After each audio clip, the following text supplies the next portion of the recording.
How's it going, guys? It's Najam. Welcome back to another video. Previously on this channel I reviewed two cheap tablets from Amazon. A £100 tablet from Tuxedo, which was a pretty good tablet, and also a £70 tablet from YOTOPT, which was appalling, and I didn't like it at all. It was almost unusable. If you want to check out that video, go ahead and check out my YouTube channel and it'll be on there. Now YOTOPT sent me another tablet, and this one cost around about £100. And this one is actually really good. In fact, it's actually the best one out of all three of these tablets. Now if you're interested in a tablet for £100, I'll leave a link in the description to the Amazon page. And it does come with some other stuff like a keyboard and a mouse, but I only use it as a tablet, so I'm only going to be speaking about it as a tablet. Let's go over the specifications. This is the M821. It has a MediaTek MT8175 CPU, which is a quad-core CPU and it goes up to 2 GHz. Now they do say that it is an octa-core CPU, which is not true. This tablet has 8 GB of RAM, which is physical, so it's got plenty of RAM in my opinion, and it also has some virtual RAM, making it 19 GB in total. Now in my opinion, you're not going to need 19 GB of RAM on a tablet like this, because the bottleneck on this tablet is actually the CPU, and I'll get onto that in a bit. The price is around about £100. It's on sale right now, so you can get a discount. Normally it goes for £120 or £125. It has 5 GHz Wi-Fi, which is very nice. And one of the things I like about this tablet is the display. It's an IPS display with a resolution of 1280 by 800. It's a very nice looking display. It has very nice viewing angles and the videos look really good on it.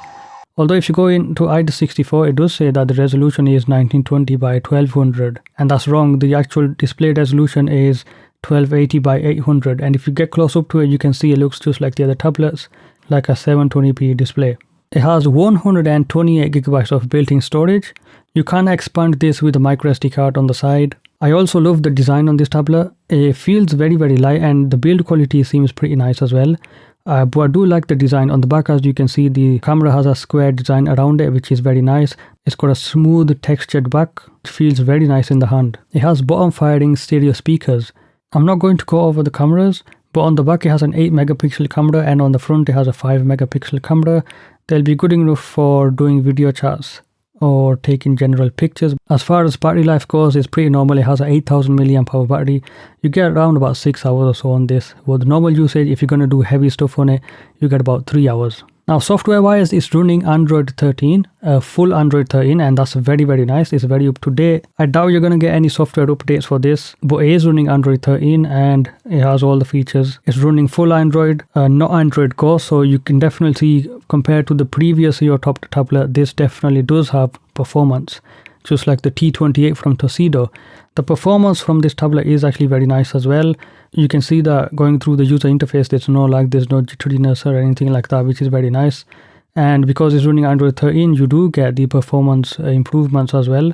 Initially when I started setting it up, there was a lot of hiccups and it was really stuttery, because that's sort of what happens when you're updating apps on Android or when you're setting up a brand new phone.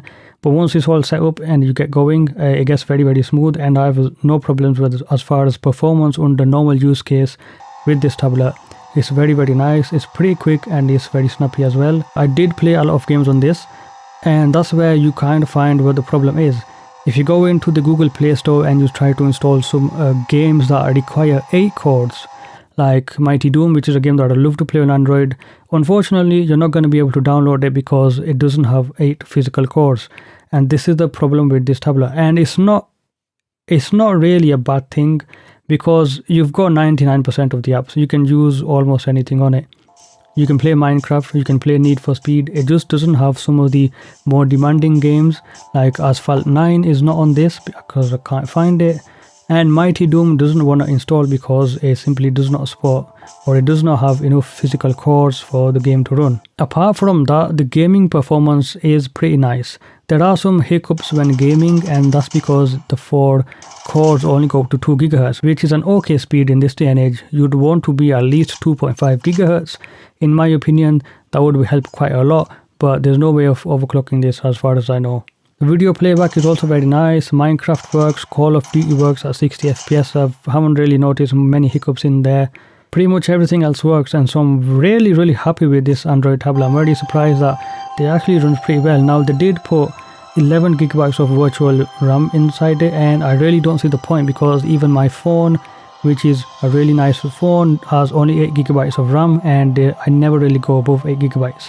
The MediaTek CPU inside this tablet keeps up with web browsing, and I can say the web browsing experience is actually very nice on this tablet.